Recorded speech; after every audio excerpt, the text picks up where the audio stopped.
partnership on behalf of my institution, Institute of Health, Carlos III from Spain. And it is my pleasure today that all of you attend to this workshop.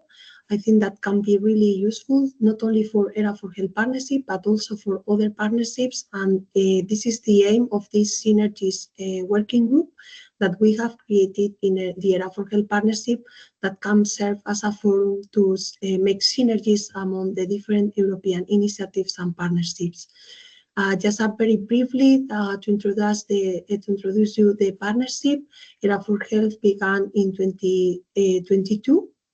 2 years and a half ago, and we have had a first phase that has been focused on launching joint transnational calls on our research priority areas that are identified in our strategic research and innovation agenda that is publicly available in our website, but mainly on cardiovascular diseases, nutrition and lifestyle-related diseases, public and prevention health strategies, and also nanomedicine and nano and advanced technologies.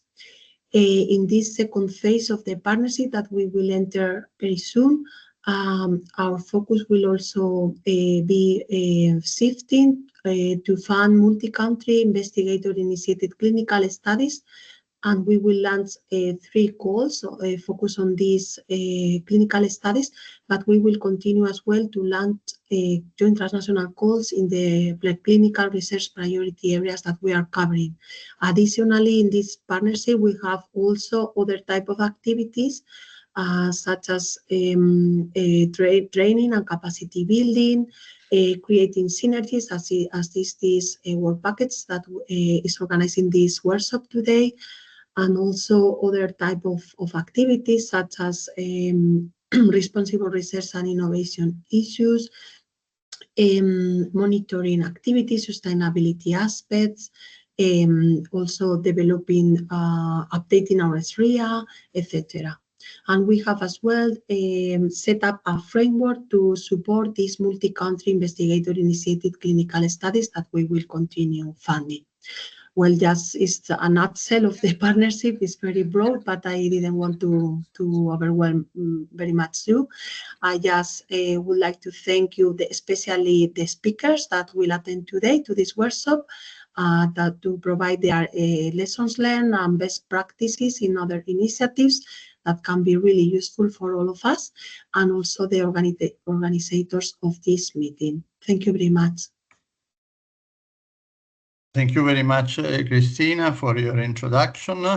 And now we go back to the program of today's workshop, which is about a timely and urgent topic, how we can combine European funding instruments, especially Horizon Europe and Cohesion policy funds, in order to maximize the impact of those funds. Because you know probably that despite years of policy ambition, these synergies remains largely underexploited, particularly in widening countries.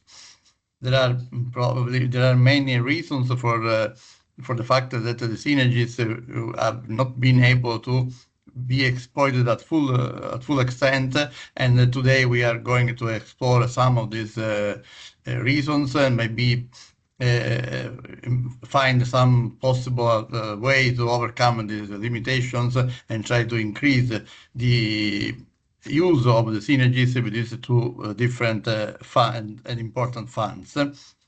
So I would like to invite now all our speakers to be strict with the time allocated to each of them in order to have the time to complete all the presentations and give the possibility to everybody to express to present their views.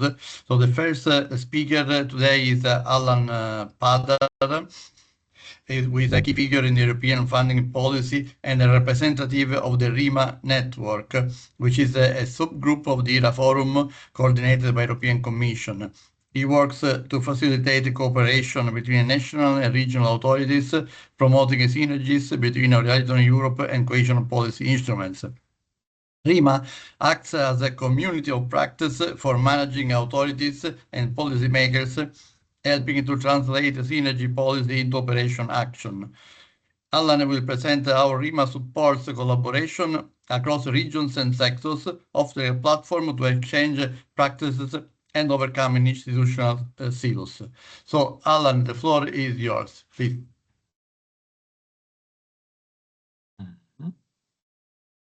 Good morning from my side. My name is like Aldo already said. My name is Allan Padar, and just a second, I'll try to put the slides on as well. So, do you see the slides?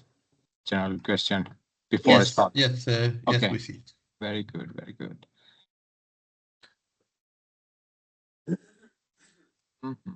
Yeah. So, once again, thank you.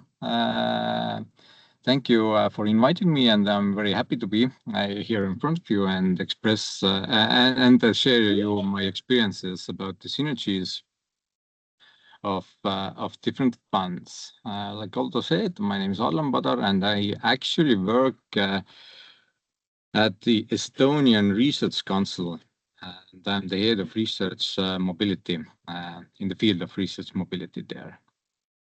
But I also have previous experience of synergies of different funds and combining different funds together.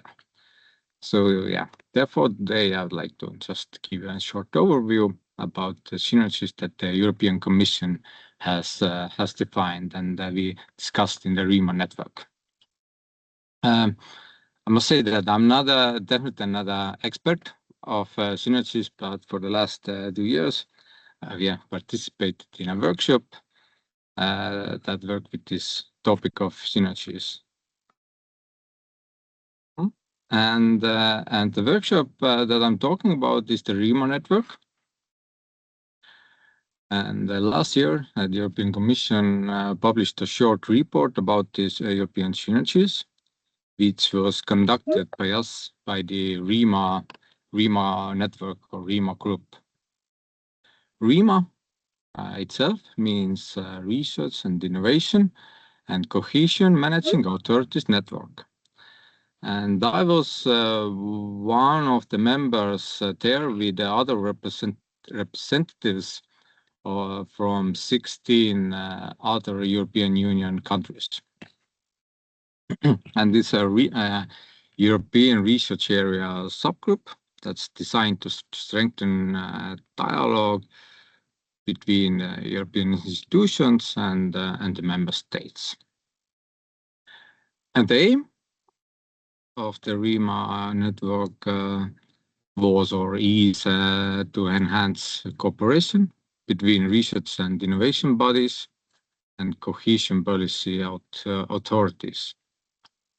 It also addresses challenges in aligning funding mechanisms, promotes synergies that boost scientific and innovation excellence in Europe, and also supporting research and innovation authorities in leveraging European funding programs. The report itself is publicly available, so you can basically just Google it, and you can find all the information about synergies that the European Commission is defining, good examples, including the Estonian ones. Unfortunately, Spain wasn't part of that group.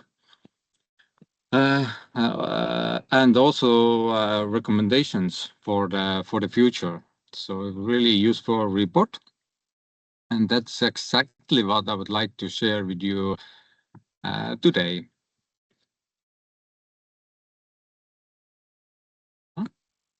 So here on the slide, you can see on the blue background, the Horizon Europe pillars and funds. And on the green background, you can see the European structural funds, in other words, the cohesion policy funds for research and innovation.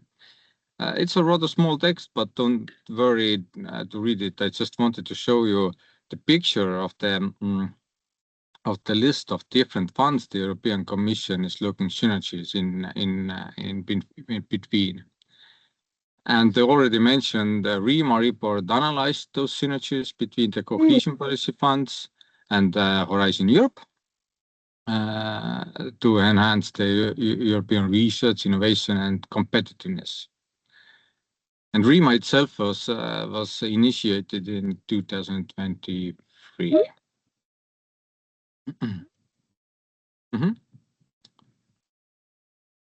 So my slides are very text-based, so not too many graphs, etc. So I'm sorry about that, but hopefully they're useful.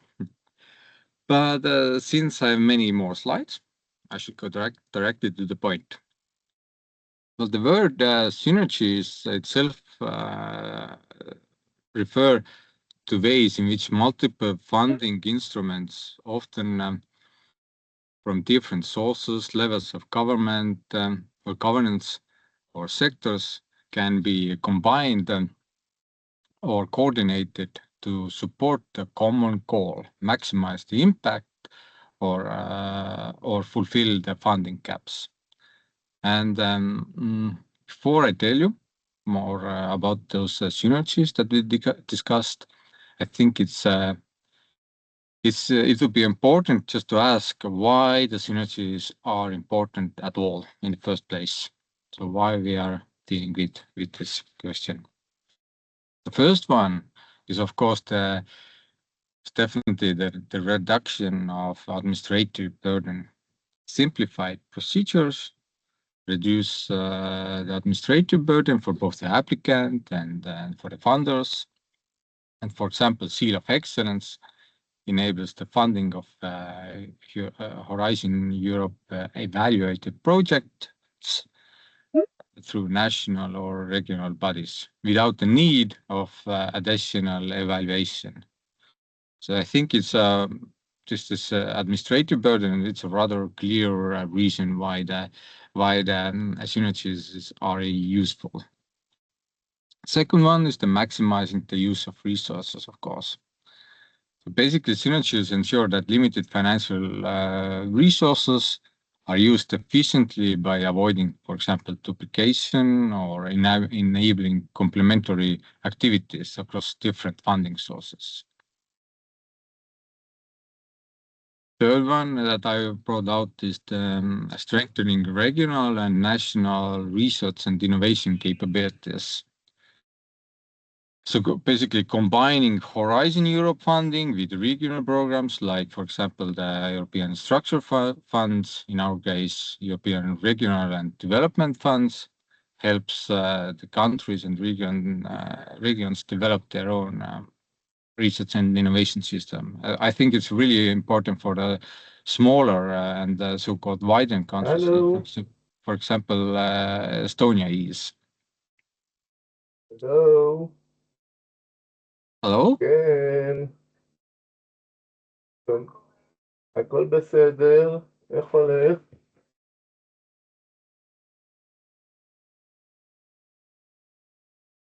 Yeah, I guess I can continue. So the next one, reason why the synergies are important and that I've defined would be it also boosts excellence and innovation in the field of research. Like I think synergies allow projects that receive high evaluation scores under Horizon Europe, but were not funded. For example, Seal of Excellence labeled, and to access alternative funding sources. And this ensures that high-quality research and innovation ideas are not left unrealized. Also, it supports the EU strategic objectives, like, for example, the European Green Deal, digital transformation, and smart specialization strategies, and etc. So basically, they're just combining fundings together, and this will support or boost the European Union's common strategic objectives. Also, interdisciplinary collaboration, very important one. Again, climate change, digital transformation, health crisis, etc. So basically, I think the synergies tend to promote collaboration across disciplines, sectors, countries, which is essential for dealing with those problems that I mentioned. The last one that I brought out is the long-term impact. That the combination of different funding sources supports the scaling and sustainability of research initiatives, which ensures the long-term economic, environmental, and also societal benefits. Yeah, those were the important factors why the synergies are important, but there are definitely more other beneficiaries as well. For example, the European Commission offers simplified state aid condition or rules in certain cases when synergies are used. So again, very useful thing. So, but then here on my slide, you can see the list of synergies that we discussed in the RIMA network. And together there's 6 of them. And for the next 10 to 15 minutes, I'd like to give you just a short overview about each one of those synergies. What are the main idea of the synergy and what's the pros and cons of them. So the first one is the Seal of Excellence. And I think probably it is one of the most used or most known synergy. It's a quality label awarded by the European Commission to projects that meet the high quality standards of an EU funding instrument, but could not be funded due to the budget limits. And what the Seal of Excellence, the quality label does, it helps and enables the applications or applicants to find alternative funding opportunities. For example, it's used in Marie Skłodowska-Curie postdoctoral fellowship schemes. For example, young researchers applying for the MSCA grant receives a high score, Seal of Excellence, but no funding. Then with this label, the applicant can approach national, regional, or private funders just to seek alternative funding using the Seal of Excellence as a proof of quality. We are using it in Estonia when funding our incoming postdoctoral fellows. So just we don't conduct a new scientific evaluation. We just take the official evaluation report. And if everything is okay, we can go to the contract. And it's a really, administratively, it's a really simple process. Within just 1 to 2 months, we can go to the contracts already. So no evaluation process from our side. I guess Spain is also using it in some way. So let's move on to the second one, and which is called the transfers. The transfer synergy allows an EU member state to voluntarily transfer up to 5% of its cohesion policy funds to directly manage the EU programs, like Horizon Europe, for example, enabling the European Commission to implement the funding through its own rules and goals. So basically, this helps bypass national program constraints and align national resources with the EU level priorities. So basically, it works like that a member state can transfer a cohesion policy fund to Horizon Europe. Horizon Europe makes the call for application on its own terms. And if the project from that member state gets funded, then it's all good. But if the contribution member state does not achieve the result or none of the projects get funded, the Commission returns the funds. So basically, these transfers can act as a bridge between national or regional objectives and EU shared priorities, enabling resources to be flexibly directed where they will bring the greatest benefit. The third type of synergy is the cumulative funding. And it's another type of synergy where a project can receive support from both the EU managed programs, like for example, Horizon Europe, and cohesion policy funds from the other side. But as long as there's no double funding of the same cost. So basically, same project X, for example, can benefit from different EU sources. But each of the costs must be covered by only one source. For example, Horizon Europe may cover research activities, while the cohesion policy funds could fund infrastructure or equipment needed for the same project. So basically, it allows for a broader support package without needing to transfer funds between programs. So yeah, while transfer involves moving funds from national to EU level, cumulative funds keep funds separate but combines them at the project level for complementary support. And the clear advantage of that is it optimizes the use of resources and increases the impact of one specific project. But the downside is that it requires keeping largely separate accounts for the funds, so no double funding. And another well-known synergy is called the European partnerships. They are structured collaborations between the European Commission and public or private partners that are often co-funded by the member states, industry, or other stakeholders. So the partnerships help the EU programs and national or regional funders work together by planning and funding projects jointly.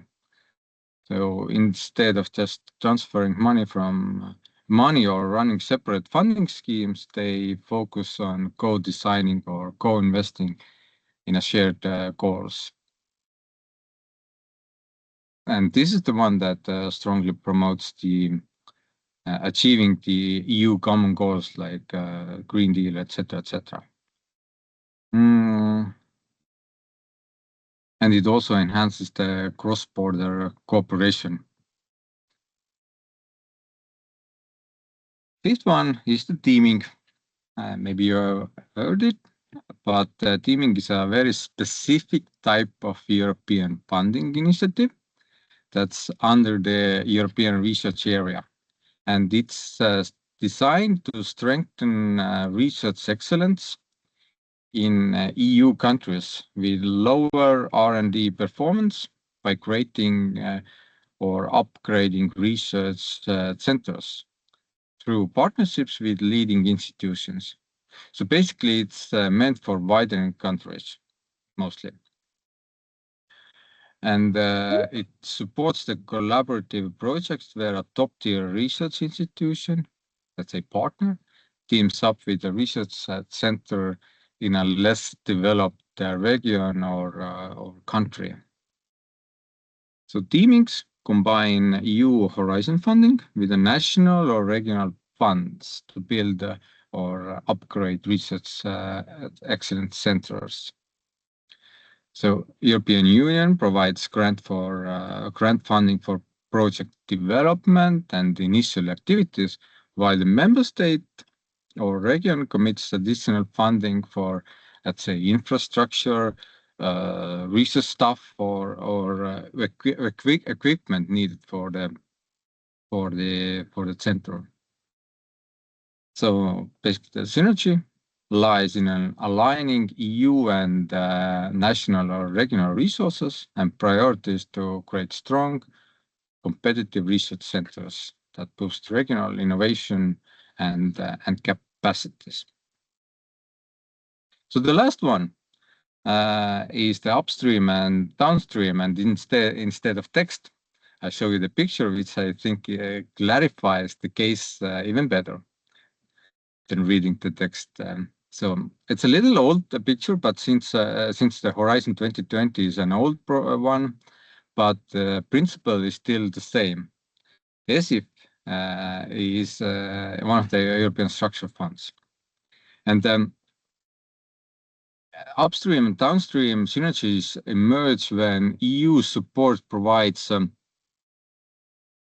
primarily through Horizon Europe or Cohesion programs, a coordinated and seamless framework for all steps of research and development and innovation process, starting from the capacity building and basic research up to commercialization and uptake of innovative solutions.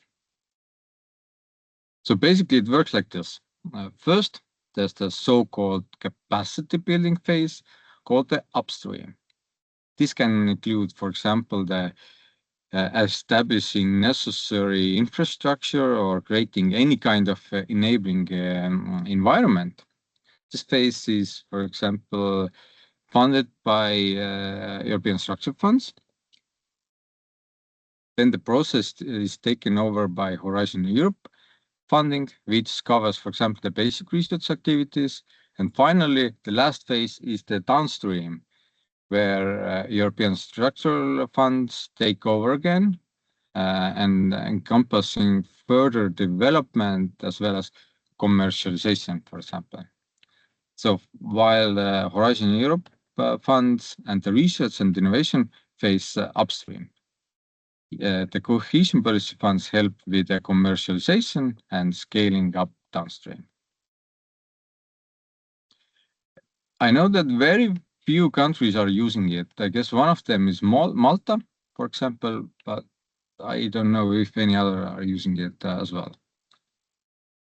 So, but in conclusion, I brought out some of the tips that I personally think it's important to mention, which I mean, they're not official from the RIMA network, but from my own experience that I would like to share. Basically, I gave you an overview about the 6 official synergies that on the European Commission level. But I always like to say that you can always use the same methodology and adapt it to your own research system.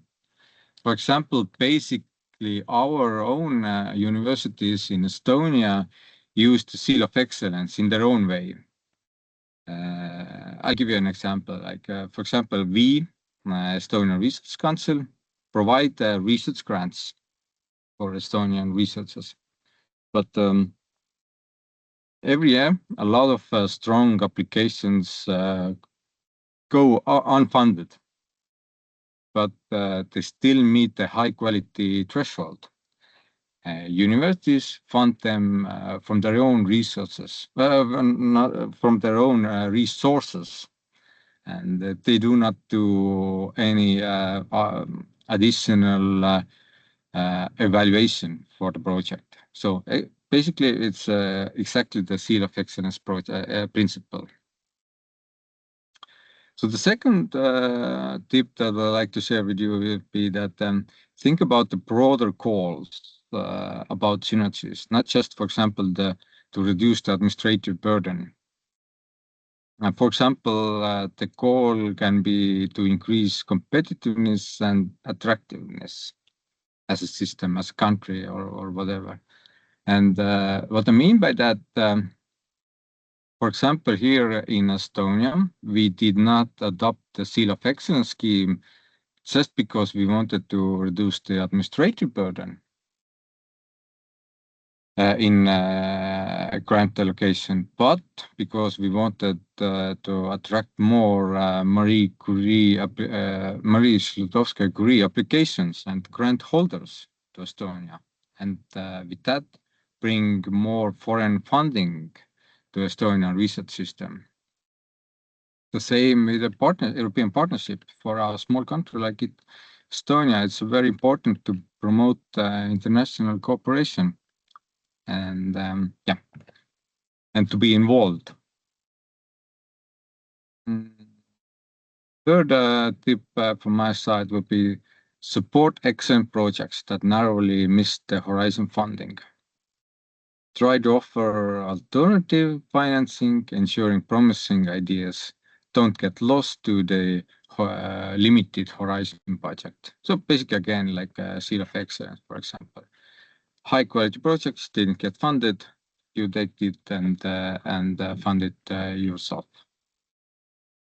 Of course, it needs to be planned early. Align those project proposals with both Horizon and structural funds priorities from the very beginning. So if you're combining different funding schemes, then they tend to work best if they're parallel from the start to the end. And for the last one, look for schemes or funding with a similar nature or the same goal. For example, if you support international cooperation, then it's worth considering whether and how it differs from, let's say, the European Partnership measure. And if there's essentially a similar instrument, it might be better to direct funding there to increase its impact by involving, for example, the Horizon Europe funds. So those were my thoughts that I wanted to share with you today. And if you have questions, I'm very happy to discuss them with you. And also you can reach to me always by my email. So thank you. Thank you for thank you very much, Allan, for this very thorough presentation about all the possible way to make synergies. It's a very well structured dialogue at the EU level, which is, in my opinion, is making a difference. But as you said, let's open the floor for a couple of short questions because we are a little bit behind schedule. Mm-hmm. I'm sorry for that. If any, okay, no problems. Otherwise, you can put your question in the chat and maybe later when we really produce the report about this working group, we can take into account the questions. I don't see any hand raised, so I will go to the second speaker, who is Maria Gonzalez from ISCIII. Maria, you already saw her because she has organized this workshop, but just 2 words for you, Maria. You lead the Synergies working package of the ERA for Health partnership, where you focus on connecting transnational calls with regional and national co-funding opportunities. Maria is going to present briefly the portfolio synergy initiative within the partnership ERA for Health and how the working group is mapping funding complementarities, especially through the Seal of Excellence and through engagement with managing authorities at the regional level. Please, Maria, go ahead. Thank you very much, Aldo, for the presentation and for your kind words. And thank you all of you to be part of this third Synergies workshop of ERA for Health. As Aldo says, I'm gonna present. I'm gonna do a short overview of the work package 8 because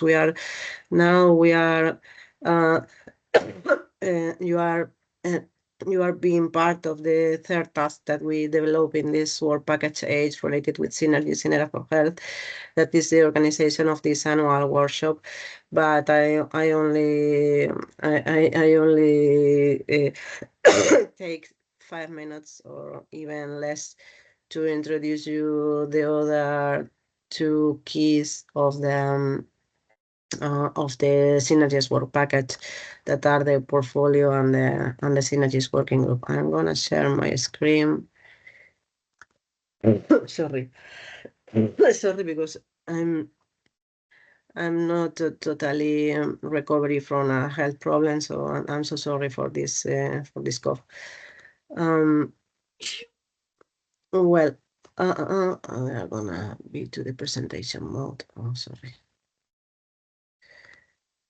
I have checked with all the speakers, but not with me. Okay. No, as I told you, really shortly, I want to introduce you the other two tasks that we develop in the work package 8 related with synergies in the partnership area for health, and is related with this strategic portfolio and the synergies working group. My name is Maria Gonzalez. Sorry, because I didn't introduce myself, and I'm working in FICIT, that is one of the partners of the Era for Health partnership, and we are the responsible of this work package. The idea that I want, the main idea that I want to share with you is that for Era for Health, as Cristina, our coordinator, says at the beginning, is really important for us to establish a strong collaboration and synergies with other initiatives. For this reason, in an annual basis, we try to write or to identify different initiatives. With them, Era for Health has or could have a different kind of synergies. Sometimes are cross-cutting synergies, like, for example, how to manage data protection, or how to manage the gender plan equality, or something, or similar topics that are not only related with the goals. Or in this portfolio that we are doing is that is the first task in this work package. What we do is to identify and map the collaborative opportunities.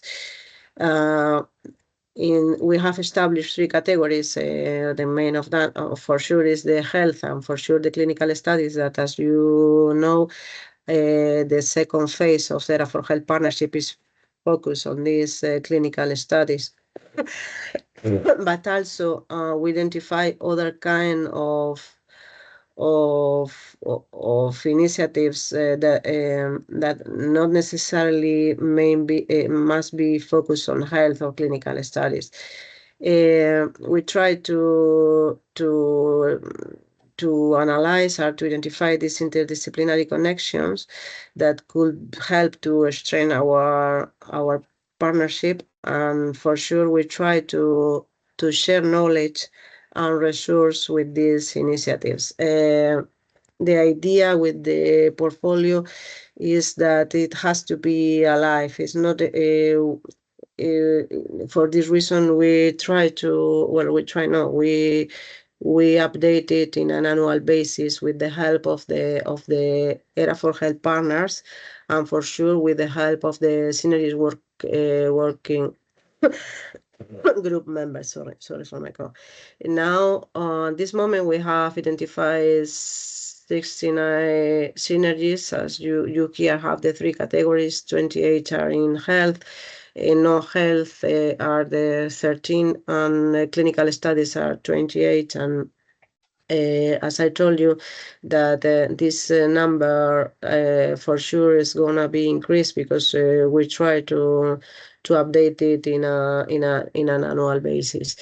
And the second tool in this work package is related with the Synergies working group, and it's really important. It's really important for us. This Synergies working group that is created because once of the synergies are identified in this portfolio, what we do is to Era for Health invites the representatives from these initiatives to join in the Synergies working group. We try that this group, more than a group, is a collaborative platform. The idea is to maintain continuous contact and share topics that could be interest for all the initiatives, not only for Era for Health. in all the initiatives that are part of the portfolio, we identify representatives, and for sure we invite them to participate and to join us in the Synergies working group. Currently, we have 36 representatives as members of the Synergies working group, and well, now only to give you a more deep overview about the importance of the role of the Synergies working group is that, well, for sure we construct a biannual newsletter. Then we publish these updates from ERA for Health, but also for the rest of initiatives, that the contribution of these initiatives could be related with workshops that they are organizing, or calls, or for sure the re-updated surveys that they have developed, or calls for experts, or whatever topic they consider important to share with us. We collect this information in a structured form, and then we ask the members for suggestions for new members and initiatives that they consider that is really key that they be part of the Synergies working group. But we consider really important the visibility and communication, or the dissemination activities that we develop in the framework of the Synergies working group, because we think it's really important to give this visibility to the collaboration established with the different initiatives. And for this reason, we are now developing a specific section of Synergies in our website, but also we spread the information that our members of the members of the Synergies working group share with us, not only within the Synergies working group members, but also we use our own channels in social media, for example, to give more visibility to these activities that they are developing in other initiatives. We think it is really important to give to give visibility to all the activities that we are organizing in the European initiatives. And for sure, probably the most important role of the Synergies working group in ERA for Health is that we try to invite the Synergies working group to contribute the development and update of the RIA. For example, we could ask them to help us to define topics, because the main idea is to avoid funding overlaps. And for sure, they are an actively actors in the Synergies working group, in the Synergies workshop organization. And for sure, if you want to be part of the Synergies working group, we'd love to have you on board. And that's all. Thank you very much. Thank you very much, Maria, for this overview of the working group of the work package of ERA for Health. So especially for the invitation, the last invitation, if some of you want to participate in the working group, well, get in touch with Maria, and she will inform you how to manage it. Okay, so now let's go to the next speaker, with Lucas Segal. With Segal, we move into a deep dive into the policy and evidence-based underpinning this workshop. Lucas Segal is a policy analyst and senior consultant under PredictBy, with extensive experience in European funding programs. He co-authored the 2024 report exploring synergies between Horizon Europe and the EU Cohesion policy, prepared for the European Parliament ISCIII committee.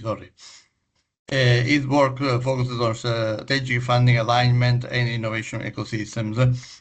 Lucas will talk us about the study's key findings covering evolution, barriers, new instruments, and future directions, including initiatives like Regional Innovation Valleys, STEP platform, and cumulative funding. Lucas, the screen is yours. Thank you very much, Aldo. I will share my screen 1 second.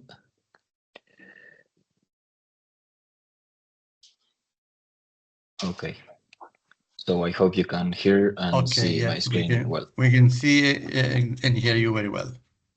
Fantastic. So first of all, thank you very much, Aldo, Maria, Cristina, for inviting us on behalf of the study team to present the results of our study.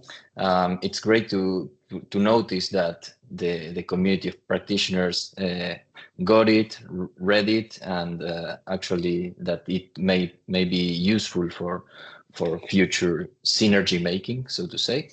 As Aldo presented me, my name is Lucas Segal. I work in PredictBy, which is a consultancy firm based in Barcelona, and we work in the let's say intersection between policymaking, research, and some specific areas such as behavioral sciences, regulation, and environment. And we work for the different stakeholders in this area, sometimes for the parliament, as in this study, sometimes for the commission, and we are also part of several Horizon Europe projects. So we try to build a multidisciplinary and multi-stakeholder view, and I think that is how we can add some value to this discussion. So going straight to the results of or to this study, my purpose is today is to present you what we did, how we did it, somewhat quickly to abide with the time, to allow for a more informed discussions of the state of the status of Synergies currently, and why we did this study.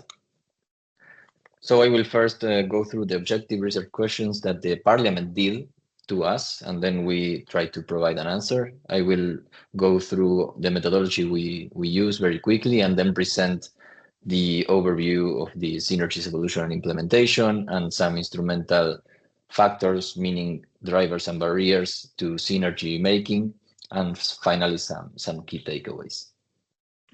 So as I was saying, I did not write this alone. I was part of a bigger team composed by colleagues from Intelera Consulting and also from the University of Catalonia.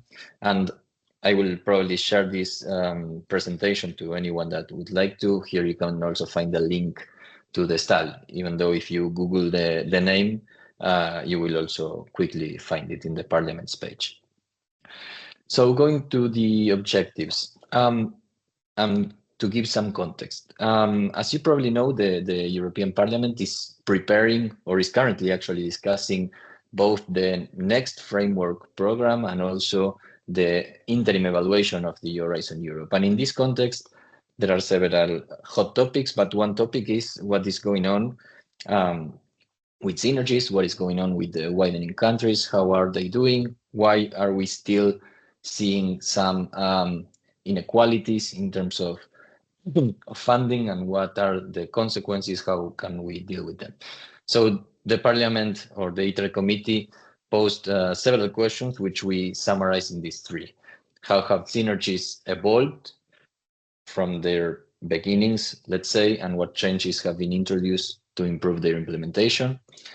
Then what are the key drivers and barriers of Synergies between Horizon Europe and Cohesion Fund instruments, such as the ERDF and all the other funds? And finally, what lessons or policy recommendations can be drawn from this scenario to improve the Synergies, while continuing to address the regional inequalities? So what we did is basically assess as much as possible the available literature, including program-specific data, previous reports, academic literature, of course, the legal and the policy instruments, including the relevant regulations, and some previous policy and evaluation and studies. And then we conducted what I think provided the most added value to this study, several semi-structured interviews with experts and stakeholders from all the stakeholder areas in this realm. We interviewed people from the European Commission, the GRTD, from the Joint Research Center, from the European Court of Auditors. We interviewed some people from managing authorities, also participating in the RIMA network, and some networks of collaboration networks of research and innovation beneficiaries. I must say, because this is, of course, a study, that we had some limitations. We did our study in approximately 6 weeks. So even though we try to be as much as representative as possible, we faced, of course, some time constraints. But to be honest, we were surprised on the excellent predisposition, willingness from all stakeholders in this area to participate, and we are very thankful for that. And the second big important limitation is data. As we will see, data is both a limitation and a barrier to synergy making, because there is no systematic data, no monitoring tool to assess where we are in terms of synergy implementation for many of the synergies, not for all of them. Okay, so going to the content of our study. The map here provides a little bit more of context. This map was created by the JRC in a recent publication, and it shows what probably all of you know, that central and northern countries in Europe and the urban areas, or let's say important cities, concentrate very much the excellence-based funds, while cohesion funds are much more used in those widening, as the Commission calls it, or eastern and southern, less developed regions and countries. In this sense, synergies are an instrument, or are a possibility to bridge, as Allan was saying before, or Aldo, both types of funds and try to increase the results. So the first thing that we noted when starting our research was that there was no formal definition of synergies. Some people refer to synergies as a mechanism, and some people refer to synergies as a result. We think, at least for the purposes of our work, that synergies should be understood as a result, meaning 1 + 1 = 3, let's say, in terms of synergies, because out of the combination of the funds, we can get an increased efficiency and an increased response to the needs in the different countries. So we defined for these purposes synergies as the result from those operational mechanisms, meaning the 6 mechanisms that Allan presented earlier, that allow the exploitation of funding complementarities between the programs. For the previous multi-annual financial framework, meaning 2014-2020, for the previous program Horizon 2020, the European Court of Auditors conducted a study, which you also probably are aware of, which concluded that synergies were there, but were not used to full potential for a number of reasons. What the Parliament wanted to know in this case is what happened from that period until now, in particularly as well. So what we did is to assess not only the period until the previous the end of the previous framework, but to try to picture what's the current status from 2021 onwards.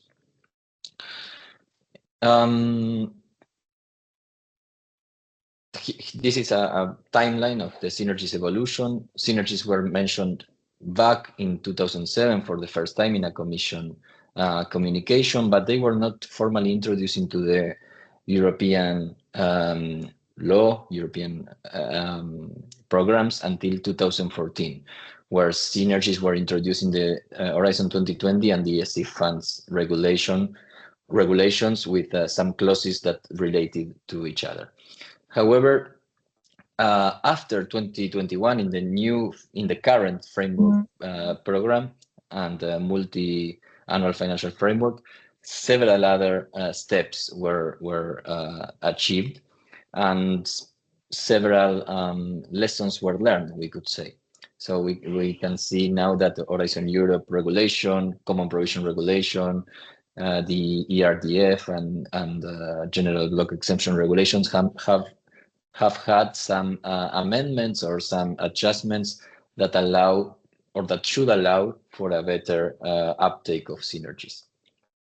On top of that, there is a very important piece by the European Commission, which is the guidance notice on synergies, which defines the 6 types of synergies that Allan presented earlier. And thank you, Allan, because I can move forward easier after your presentation, which provides this European Commission notice on synergies provides legal and practical details on how to implement these 6 types of synergies, how they work, etc.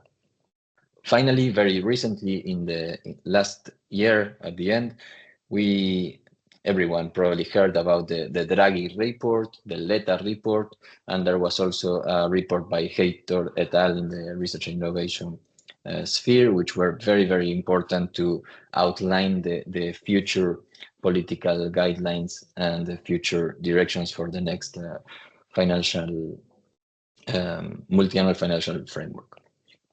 So we are in a moment where these discussions are very, very hot in the policy making realm.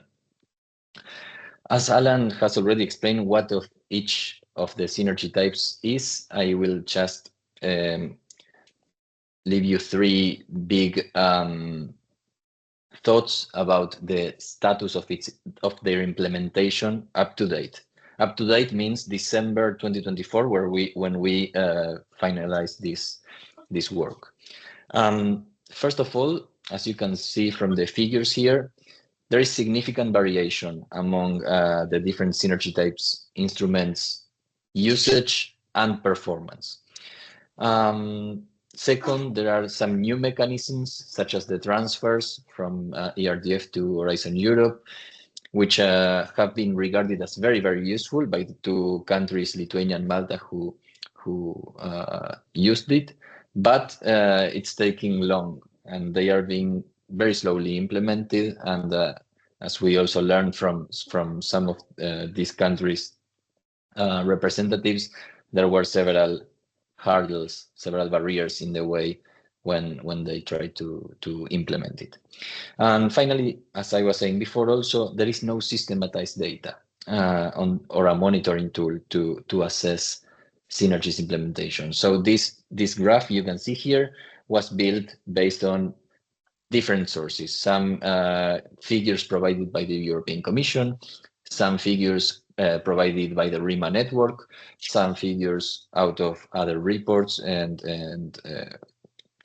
in the case of the cumulative funding, for example, we were not able to find any relevant or aggregated information that we could use. So after, let's say, picturing the status, and thanks to the input of our interviewees,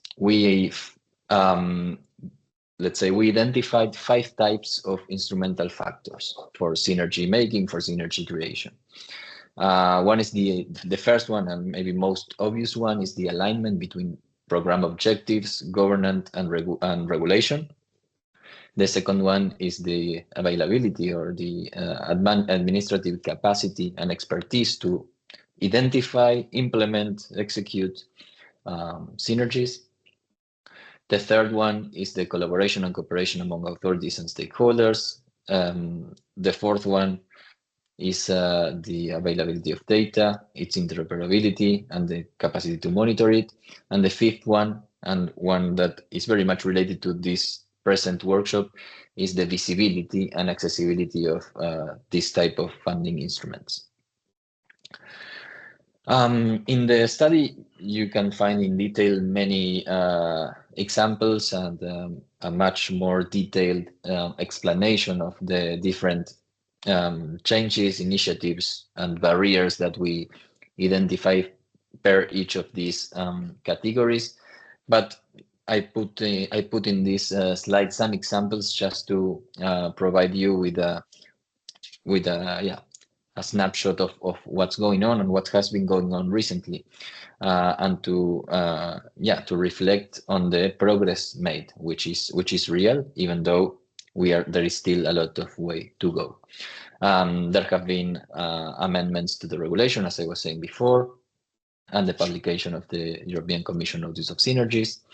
There are some recent communities of practice being developed and starting to gather, debate, and test ideas. In terms of collaboration, the STEP platform is an excellent example of a new initiative in this way, as well as the RIMA network work. And on data, even though this is very limited, we are happy to see that there is a dashboard being built on SOE, Seal of Excellence awarded proposals, which makes it easier to managing authorities to find and fund these proposals, as well as some improvements in the Commission open databases, such as the Cohesion, the Cordis, or the Horizon dashboard databases.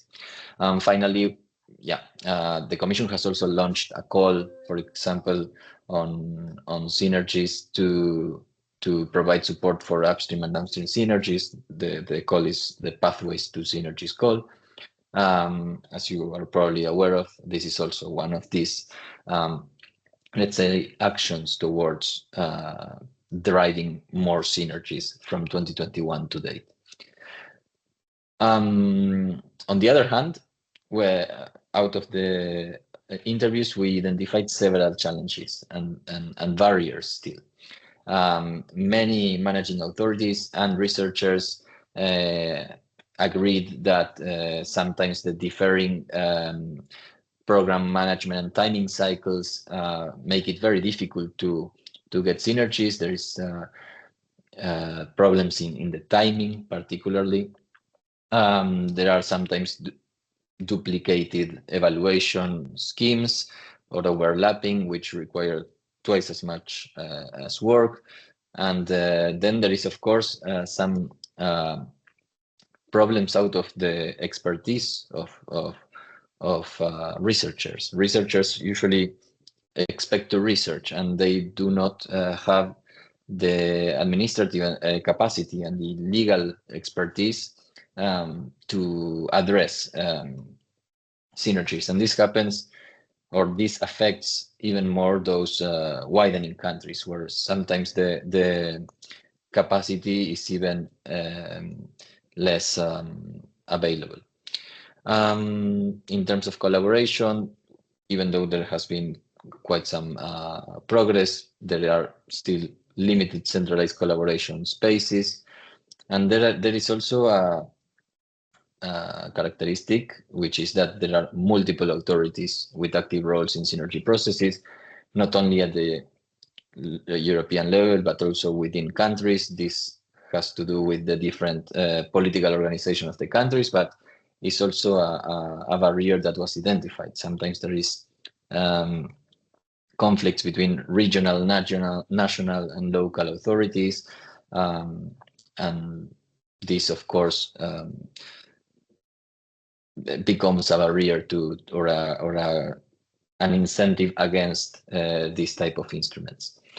On data, as I was saying before, data is limited, very limited, and this also affects the last barrier, which is the visibility and accessibility, because if we don't have data to look and to learn from, and also to assess progress, it is quite difficult to then incentivize researchers to join these efforts and to see the results of the extra admin work that Synergies require. And finally, on the visibility and accessibility, I think it is also very important to notice that there are multiple coexisting and sometimes overlapping initiatives, which are there in the European ecosystem, so to say, and there is some difficulty that was noted by some interviewees in understanding which one of them fits them better, which one of them is still available, which is old, and this is what we name here as the siloed approach. We have a number of silos which don't seem to be talking among themselves. So to sum up, the key takeaway out of the study was that synergies are highly valued in the research and innovation ecosystem, and that some real progress has been achieved since 2021 to enhance the synergy creating mechanisms. However, the synergy's full potential remains untapped. So the uptake is still slow, and the possibilities are still not being exploited to their possibility due to the barriers I just presented and the consequent stakeholders' uncertainty about the cost benefit of getting themselves into synergies. What we recommended the Parliament to take into account, but that is also related to where the research community, such as the ERA Health, can be active upon, is to continue this effort on alignment, simplification, and harmonization of rules and timing cycles, particularly between programs, and to establish reporting, data collection requirements, and monitoring mechanisms to allow for the assessment of performance. Secondly, to enhance cooperation mechanisms, such as the RIMA, to increase the synergy uptake and stakeholders matching, to facilitate it, and to foster awareness and the capacity building. And finally, among other recommendations, to create a one-stop shop where the information about the synergies, opportunities, the implementation knowledge, and the technical support can be centralized to facilitate researchers and research organizations to find the relevant information, find the relevant help or tools to be able to take profit of these mechanisms, which are really good opportunities. To finalize, I want to thank you all for your attention again for the invitation on behalf of the whole study team, and I will be very happy to take any questions or to stay in touch via email. So thank you very, very much. Thank you very much, Lucas. We are quite late, so I propose to go on with the rest of the workshop. We have now 2 case studies to present you before the closing remark by myself, which will be very, very short, I suppose. So the first case studies will be presented by Adriano Lima and Sophie Patricio, who are from Portugal, and they are participating in the Partnership for a Sustainable Blue Economy. Adriano Lima is a policy officer specialized in maritime affairs, innovation, and regional developments, and he contributes to the implementation of the Sustainable Blue Economy Partnership, focusing on the integration of social funds and regional development instruments to support blue research and innovation in Portugal. So one of those synergies which at the beginning were been described as a European partnership, applied to the European partnership. Sophie Patricio is a communication and stakeholders engagement expert, supporting again also the Sustainable Blue Economy Partnership. She works on international outreach and coordination with regional actors promoting the integration of regional and EU funds for sustainable marine environment innovation. Sorry. Okay, I now give the floor to Adriano to explain how the Portugal experience in deploying ERDF resources via the CCDRC Regional Development Body. Please, Adriano, the floor is yours. You are muted. You have to open your microphone. Thank you for the introduction, and thank you for inviting us to be part of this workshop, as well as the broad initiative of this Synergies working group.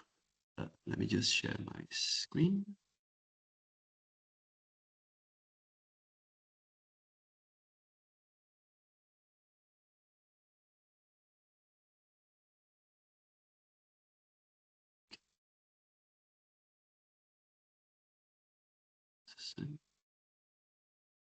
We still don't see it. Not yet. Yeah, for a reason I don't see the presentation that I just opened in my options here. Just sorry for that. Once again. Open.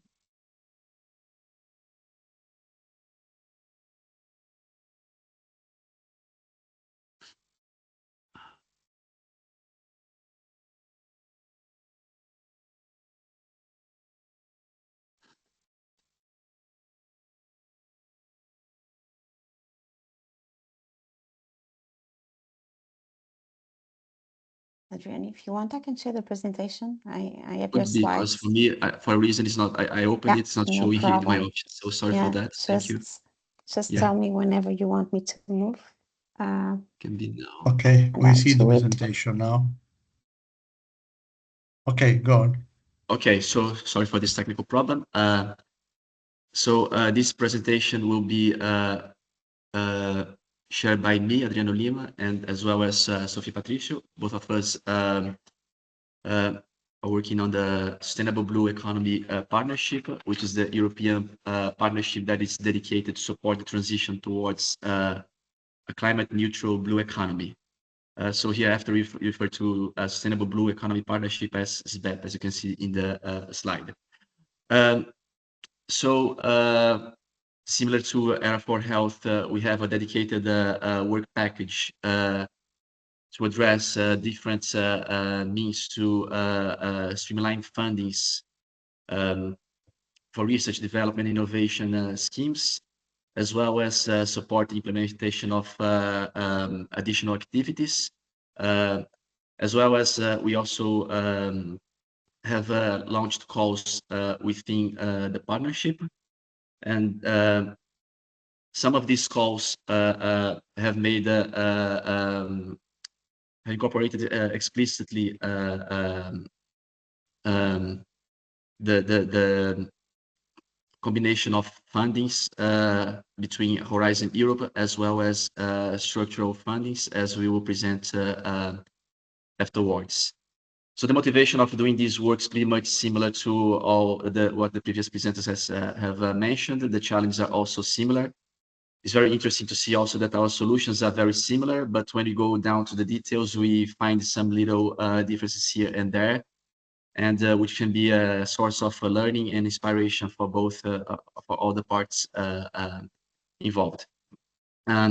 A little bit more. So this presentation, first we will present. I will present the overall approach that SBEP has adopted within this topic. I'll present a few examples quickly, and then finally Sophie will present deeply the case by Portugal, or more specifically the central region of Portugal. Okay, you can go to the next slide. Thank you. Okay, so just a little bit more into the concrete actions that SBEP has taken to support the access of funding streams. As you know, this is a very complex landscape for several reasons that we have already discussed, and that I think the audience here knows well. So we started by very simple, putting simple words. What is there? or more formally, the desk analysis of the legislation that exists up to now. And this for each member states, and in some cases, different regions, because in the case of some structural funds, they are managed rather by the regions. This was the deliverable 8.1, which was submitted about 2 years ago in the first grant agreement of the Sustainable Blue Economy Partnership. The next step was to, okay, given this complex landscape that we have described, how could we facilitate this information to make them more useful, to make them reach out to those who may need? And this was the deliverable 8.2, which was submitted about a year ago, where we presented also some case studies that have been implemented. We also presented challenges that have been identified. We also have been summarized all the actions that the partnership has taken so far into facilitate this process. And this includes also what I wrote here, the slide, the dedicated events and sessions. We had guest speakers to share their difficulties, their approaches, and their successful stories and recommendations on how to materialize the converging of different funding streams. And to get this overview, also, we reached out to different partners of SBEP to share what have they done so far. Because each regional member state has different rules, we don't have, let's say, one model that fits all. But indeed, there are several practices that can be transferred or that can be learned from one partner to another. We also had inputs from Digimare to conduct this deliverable, these reports. And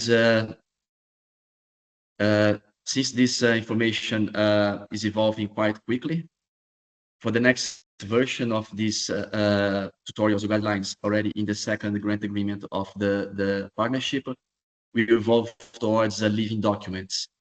So this type of document will be now, will take the form of a dashboard that can be easily updated.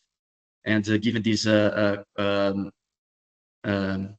very, very broad pool of information, we can facilitate the user to go direct to the point to easily find what they need. So you don't want to oversimplify a complex landscape, but rather facilitate the access to what the user needs. Please, Sophie, next one. Okay. Despite the difference between all the mechanisms and the way they are managed by the different member states or regions, one common thing that we identify is that it all starts with alignments of the strategic priorities between the different funding programs, be it Horizon, structural funds, or others. And then each of these strategic priorities, they have specific objectives. The way these objectives are defined for each funding can be slightly different. The way they are referred, some may call specific objectives or expected outcomes and so on. But nevertheless, it's crucial that these objectives are aligned if you are combining different funding streams. So far, the most successful case that we have identified, they have taken advantage of pre-existing frameworks, be it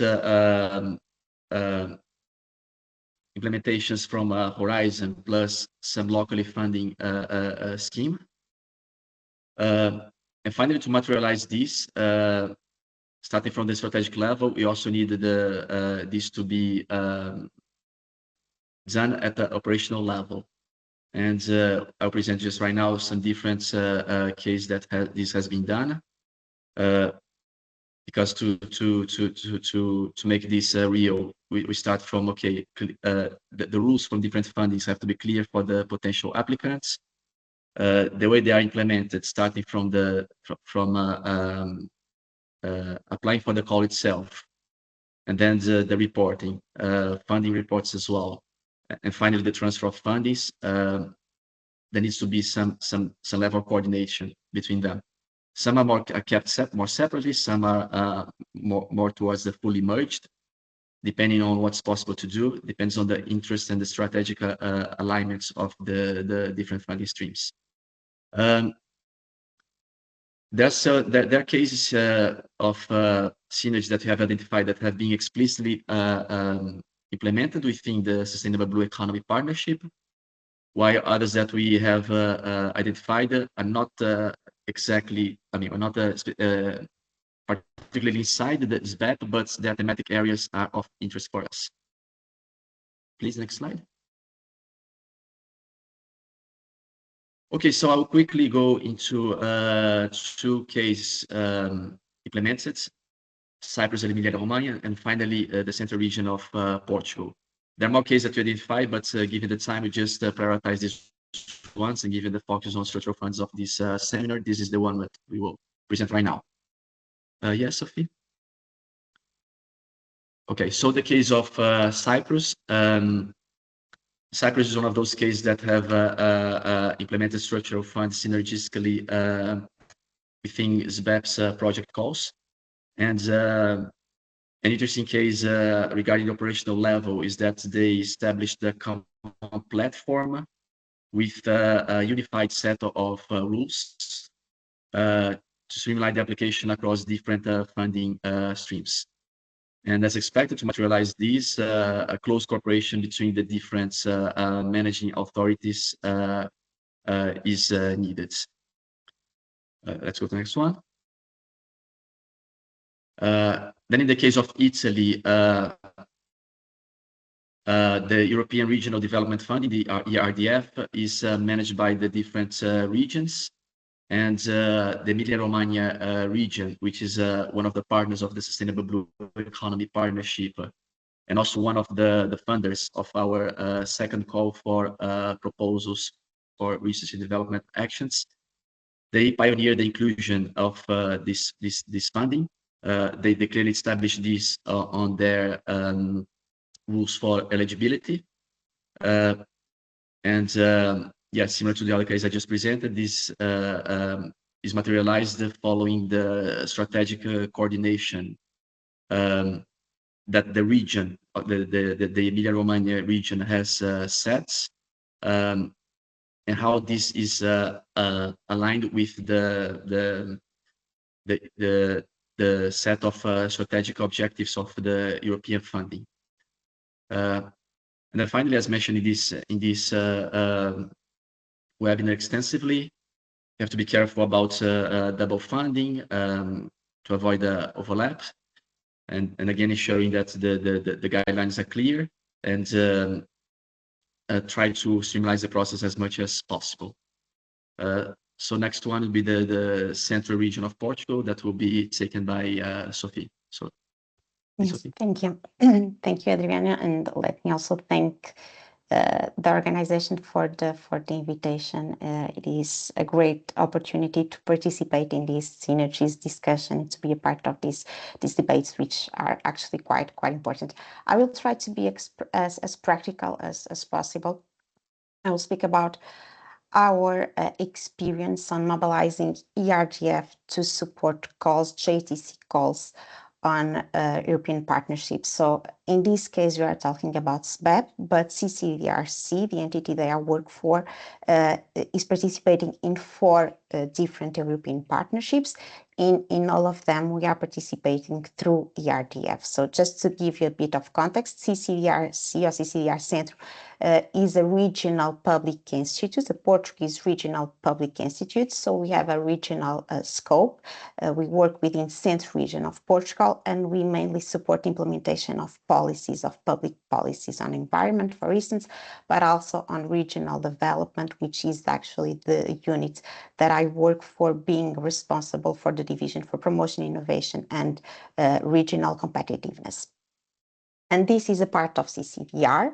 And then on the other side, we also are the managing authority for the regional operational program, funded obviously through cohesion policy. So to make it easier to follow up the next slides, I have put these two different images just to make it clear how we separate activities. So within the Regional Development Department, we think strategically about the region. We monitor economic indicators, regional development indicators, we develop studies, we design strategies, and then we feed all this information to the managing authority to make it possible to design the right set of instruments that the region is actually needing. So while we are the strategic and we have this role of strategic thinking, they will be, for the sake of this presentation, like the bank where we have the actually budget available, because in Portugal we don't have financial regions, we have administrative regions for statistical purposes.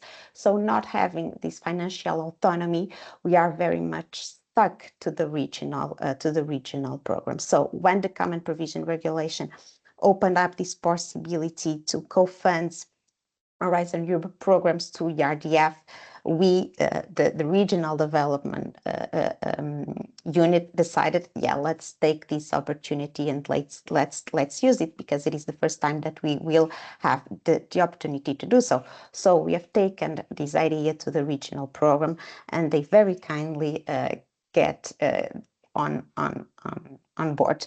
It was not easy. We were a bit on the dark. We were the first Portuguese region using ERDF in partnerships. And at the start, we were a bit stumbling with a lot of questions and doubts, but we kept moving forward. And now the question is, how exactly do we operationalize it? And I will show you in a very simple way, I think.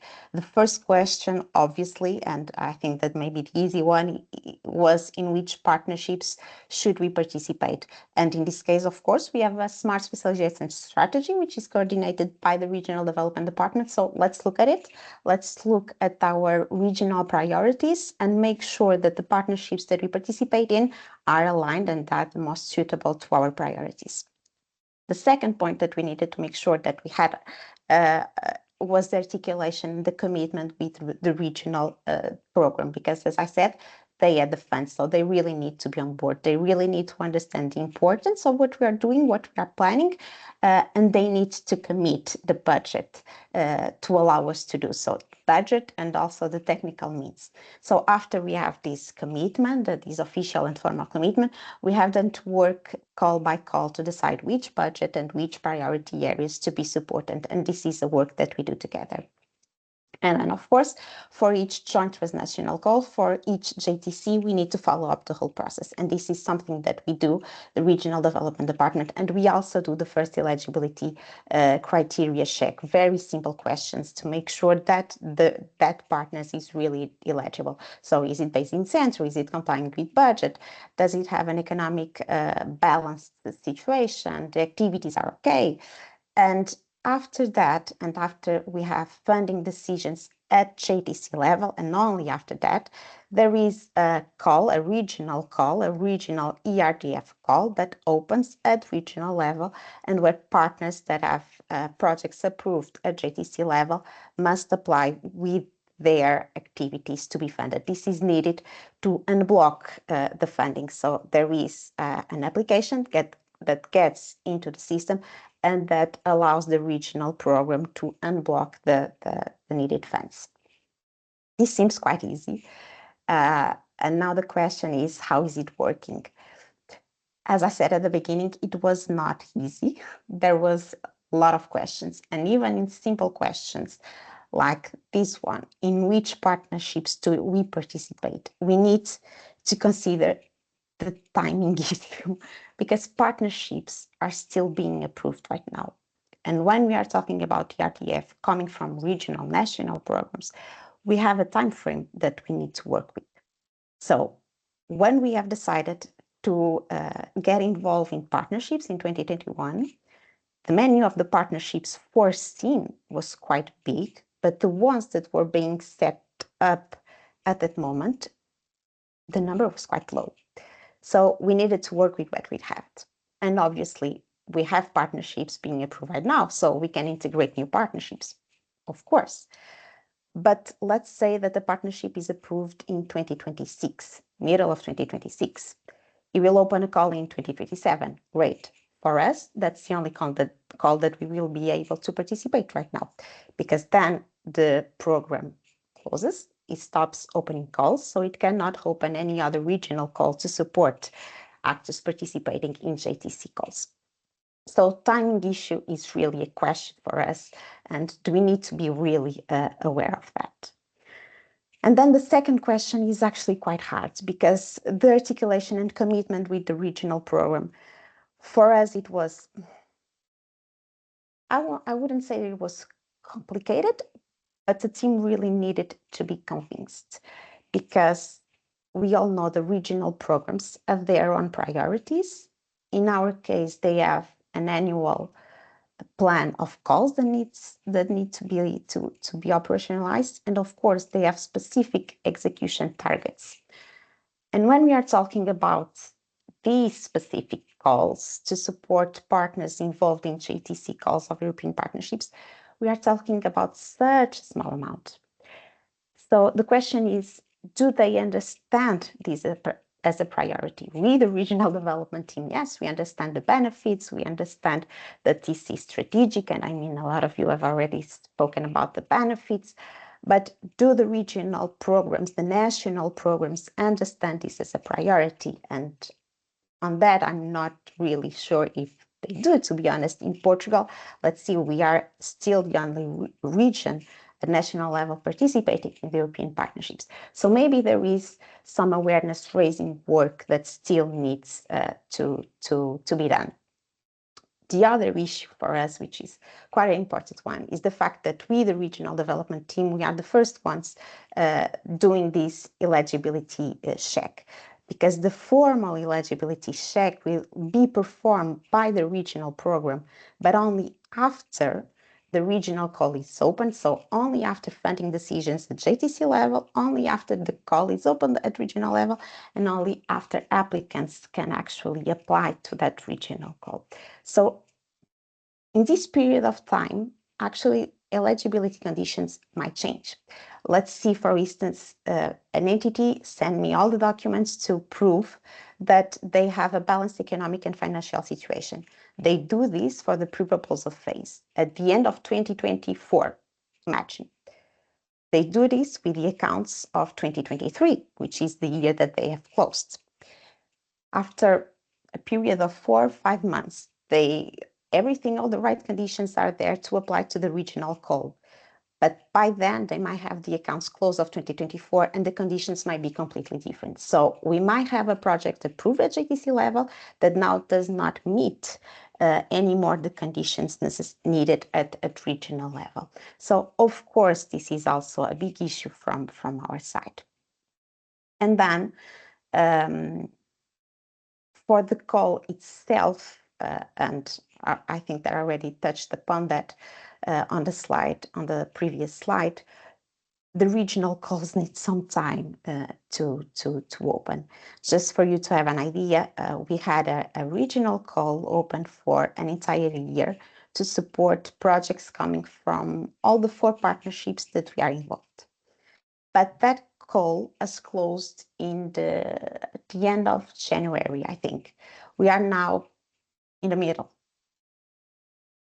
of June, and we still don't have a new call to support these projects. So we have right now some beneficiaries with projects approved at JTC level in different partnerships that are not being able to have funding. So these will, of course, have very practical consequences, and the project's activities are being delayed. So in some cases, partners at the European level are already starting the works, and our regional partners are still waiting for the regional program to open the call.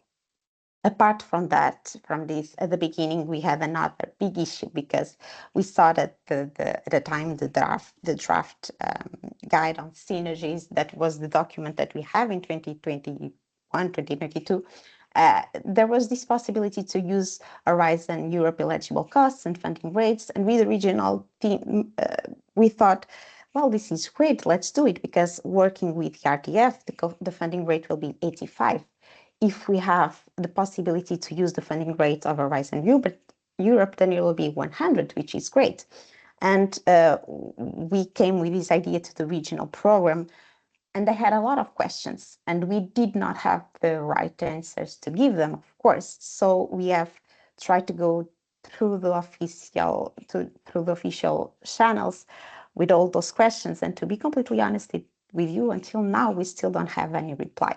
So more than 2 years later, we had very practical questions about how to operationalize this, and we never got a reply. And even if the reply had come saying you need to do this, yet is okay as you are thinking to do it, even if we have gotten to that point, then we need to say it.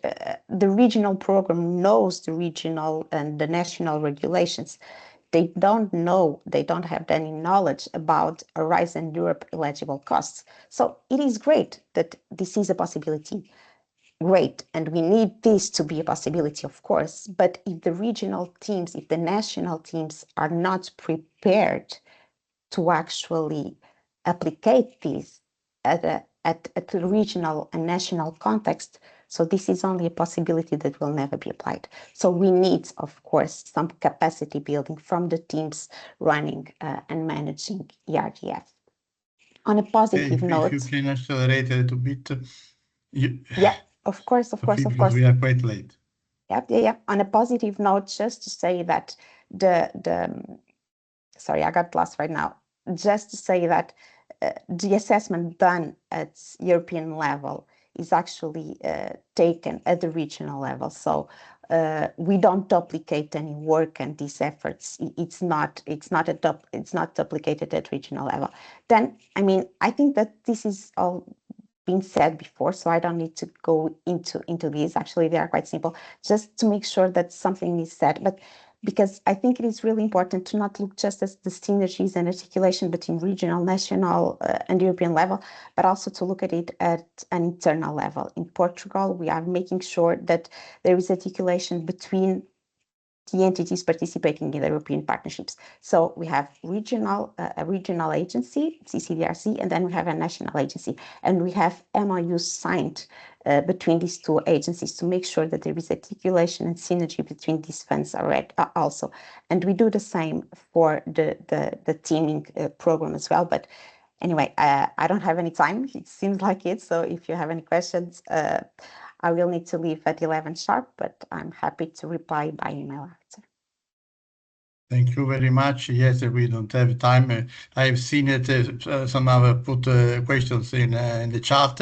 Some of them have been already answered by the previous speaker, so we can continue like this, and maybe after via email it will be possible. So let's go for the final part, for the final, the second case study.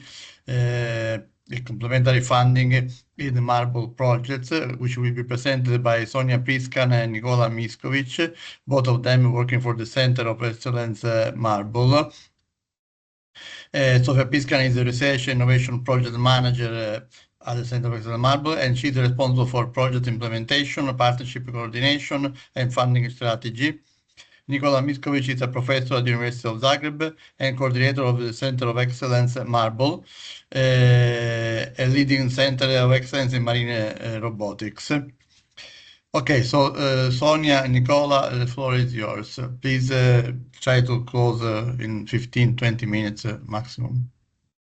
Okay, thank you, Aldo, for the invitation and for the introduction and for the invitation to this webinar. Today, I will be only presenting. Nicola couldn't be present. So before I start, can you see my presentation? Yes, we see it very well. Okay, great. So this presentation is much more concrete, related to one project and how to utilize complementary funding in one single project. As it was already said, my name is Sonja Prišćan and I'm project manager for the MARB project. This project is being financed from the Horizon Europe Teaming for Excellence program. And I will present briefly the project.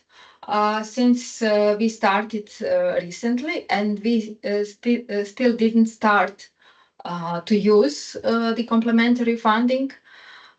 We hope that it will happen soon. And we will just show how we plan to utilize the funding, mostly in the infrastructure. So just a second. I cannot move. Okay. The MARBL is acronym for the Center of Excellence in Maritime Robotics and Technologies for Sustainable Blue Economy.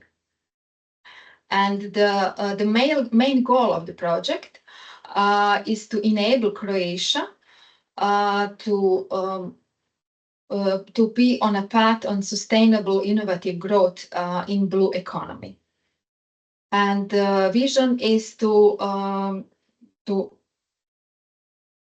enhance research and innovation excellence in Croatia and to in the field of maritime robotics and technologies. Just a second, I have problems with my mouse. Okay. So to do that, the project concentrated their effort in 4 research areas, which have the highest impact on the blue economy sectors aligned with the smart specialization strategy in Croatia. And those sectors are maritime security and protection, aquaculture and fisheries, coastal tourism and smart marines, and maritime transportation. And those 4 key research areas are maritime robotics and autonomous systems, maritime green endurance, maritime Internet of Things, and maritime digital twins applied to 4 blue economy sectors. So you can see on this image on the slide some application of that key research areas on the practical examples and influencing blue economy sectors. So I just okay, I skipped that slide, which is quite important. So the coordinator and leading partner of the project is University of Zagreb, Faculty of Electrical Engineering and Computing, and consortium consists of relevant quadruple helix actors of the Croatian blue economy system. So Ruđer Bošković Institute is representative of science of end users. Maritime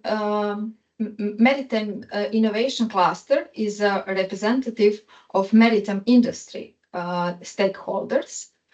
And Agri-Food Croatia is a hub representative of aquaculture and stakeholders and end users. And also Croatian Ministry of Science and Education representative of policy makers. So as it is a project financing for widening countries, so we should have in the consortium strategic partners, and those are Norwegian University of Science and Technology and Italian consortium. I just a second. I have in English, National Research Council. Regarding the financing, project proposal awarded under Horizon Europe Teaming for Excellence program, 15 million euro. And complementary funding should come from competitiveness and cohesion program in the financial period 21 to 27, also 15 million euro.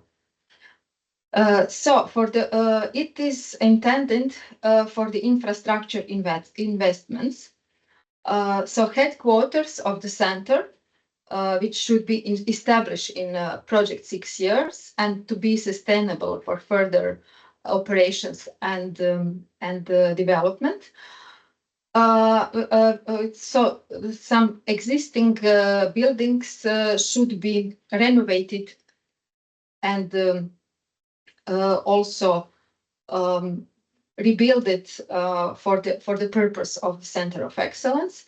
And also 3 pilot sites will be built through this complementary funding.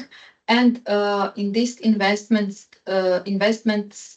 is also included purchase of all the equipment needed on all 4 sites. So as you can see, the project started in January this year, and it will take for 6 years.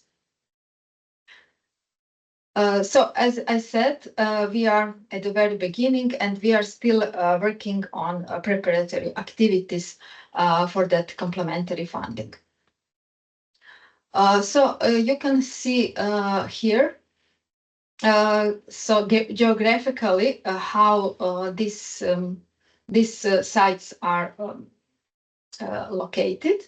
The headquarters of Center of Excellence will be in Zagreb, which is capital of Croatia, where we will have office spaces and conference spaces as well as laboratory facilities.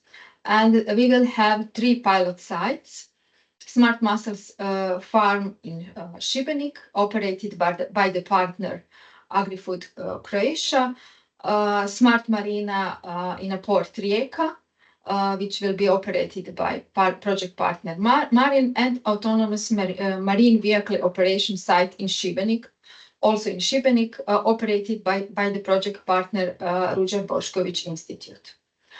For the headquarters, there will be used the old buildings, let's say, previously owned by Shipment Institute, which doesn't exist anymore in Croatia. And this is actually cultural heritage in terms of architecture of 20th century. And there is a round pool with a wooden dome, which is actually unique. It was unique at that time in 50s and 60s of last century globally, and still it was unique in Europe. So that round pool will be experimental pool with flying arena as well in it, and there will be offices, conferences spaces, digital twin room, and prototyping lab in Zagreb. Smart Muscle Farm will be located in Šibenik. It should aim to optimize muscle growth, improve water quality assessment, and enhance sustainability of marine farming operations, and it will be testing ground for researchers and also industry partners. So it is very important to include industry in such centers and to transfer technology to the market. So Smart Marina will be located in the port of Rijeka and also will be equipped with different sensor systems and with advanced infrastructure to enhance vessel tracking, collision avoidance, and environmental stewardship in busy coastal waters. And the third site is autonomous marine vehicle operation site, which will have cable network underwater and also some facilities on the ground, and also some diving services, which will also enhance monitoring of environmental factors, parameters, and also testing for autonomous marine vehicles. So regarding the complementary funding status, I can say also what Sophie mentioned, that it is a problem with timing. We expected that calls will be published in December last year before projects will start, but in our authorities and public bodies, there should be some capacity building to understand Horizon Europe programs. So we are now resolving legal property relations, site location permits, environmental impact of the intervention, cultural heritage guidelines with different Croatian public bodies, ministries, agencies, counties, etc. And the direct financing calls will be published soon. So we don't expect some latency in the project plan, even though we have some delays at the moment. So for the summary, I could say that in our experience, continuously interact with stakeholders, all these public bodies we need. It is crucial to continuous interact with them and even start in a month before project starts to communicate, to learn all the procedures which are needed for the infrastructure development. So each our sites is specific for itself, and for different sites we need to issue different permits and documentation. So you can see more information on our website and also on social media. And you can see now for the end our colleagues on the ground testing different equipment and working on the projects in maritime robotics and technologies. So thank you for the attention. I'm just in time in 15 minutes. Thank you very much for compressing your intervention, so allowing us to close at least the body in time. The workshop was supposed to close at noon, and we are at noon. So let me just try to summarize a little bit this workshop before closing. So we have seen, we have heard from all the speakers that, okay, there has been many improvements. If we look back to Horizon 2020, where synergies for the first time have been introduced, there has been many improvements since that time. I remember, for example, in the European Partnership, you could use, if you were able to, such a funds to fund the projects, but these were not recognized by the European Commission as eligible costs. So this was one main blockage at that time. So now it's not. It's possible. So there have been improvements also in other fields, in other sectors, but still. You have heard from almost all speakers that there are still a lot of problems to be solved. For example, speaking about the regulatory fragmentation, there are different rules on eligibility, reporting, timing, which make it very hard to design synergies and have two synergies working. I would say, using a proverb, say the devil is in the details. You all know it. But well, I think that here in this issue there are a lot of details. So there is a lot of possibility for the devil to hide behind these details.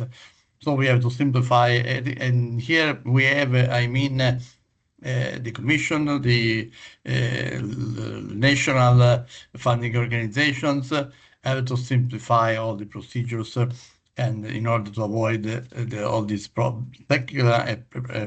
problems. Sometimes it's not a political problem or a strategic problem, it's just an administrative, very low-level problem which blocks everything. So that's when I mentioned the details. I was mentioning these teeny details here and there which can block everything.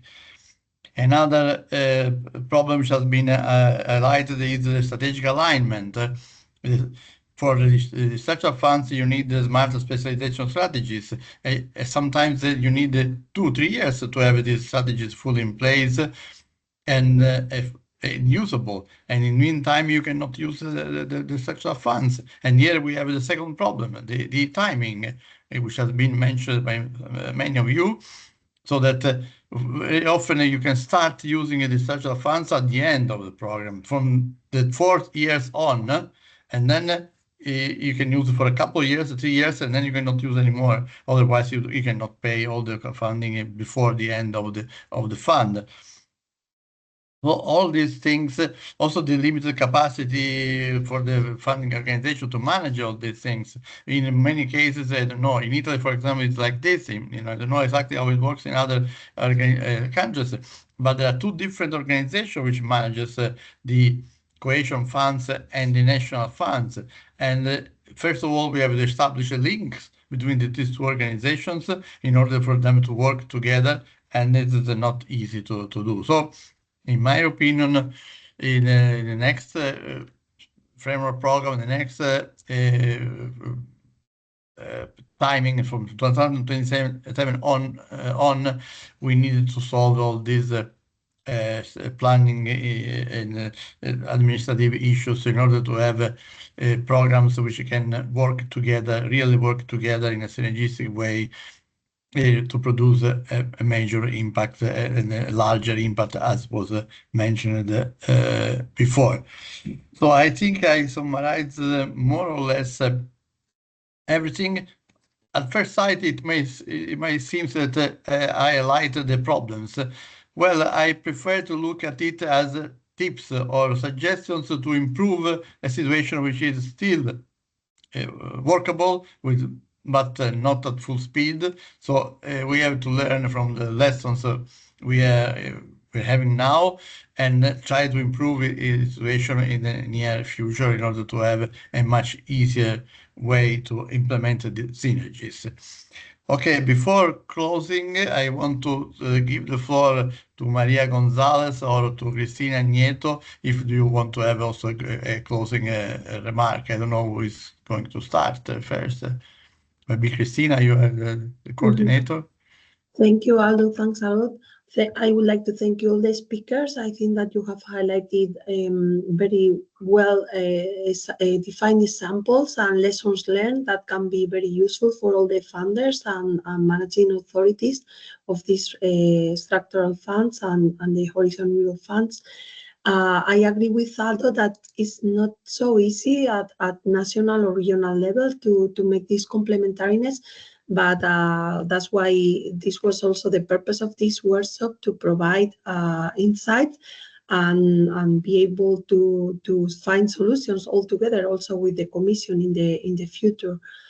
So I would like to thank all the attendees and especially all the speakers and the organizers of this workshop. We will provide, I think Maria maybe can make the final remarks on this. We will provide the recording and the presentation in our website, and we will kindly share with the Synergies working initiatives and also the broader dissemination of these presentations that you have kindly shared today. So thank you very much, all of you. And I think Maria, also you would like to make a photo for the website afterwards and dissemination of the activity. Yes, in fact, my intention was to give the floor to Maria as the last words from the organizer of the workshop. Thank you. we all well, thank you very much for your kind words. Thank you, Cristina, for being here present and for the welcome, and thank you, Aldo.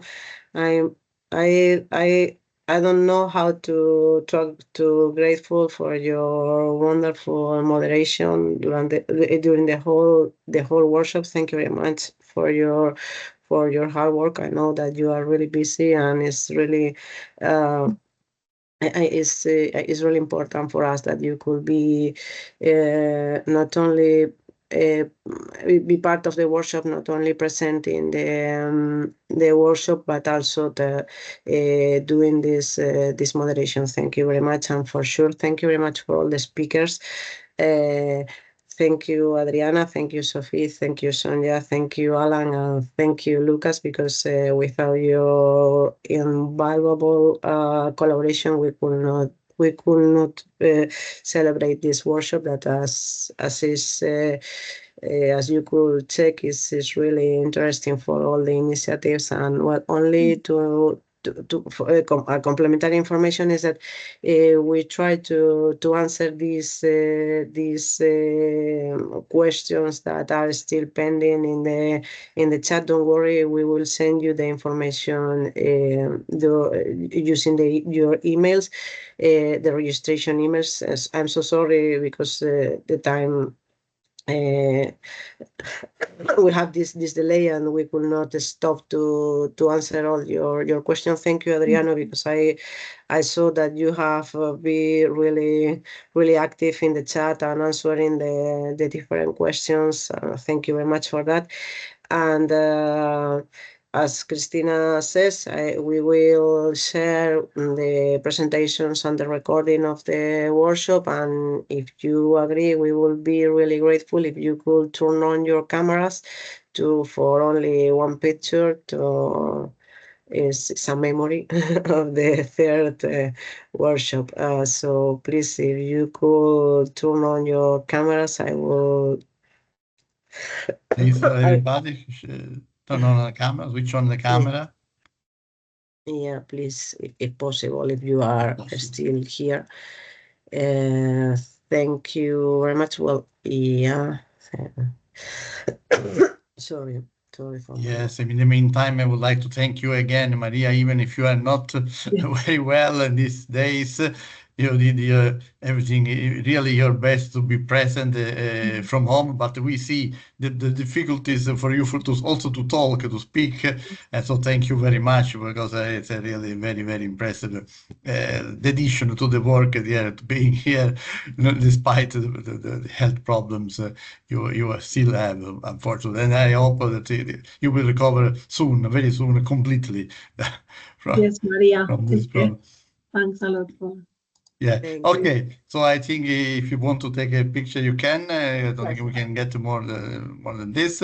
So thank you very much to everybody for participation. With just 10 minutes delay, we can close the workshop. Thank you very much. Bye. Thank you very much. Bye. Thank you, everyone. Bye-bye. Bye. Thank you. Bye-bye. Thank you. Bye-bye. Bye. Bye. Thank you. Thank you very much. Thank you. Thank you, Aldo, Maria, and get Okay. well, I close Maria. also. Thank you. Bye. Bye. Bye. Bye. Bye. Bye-bye.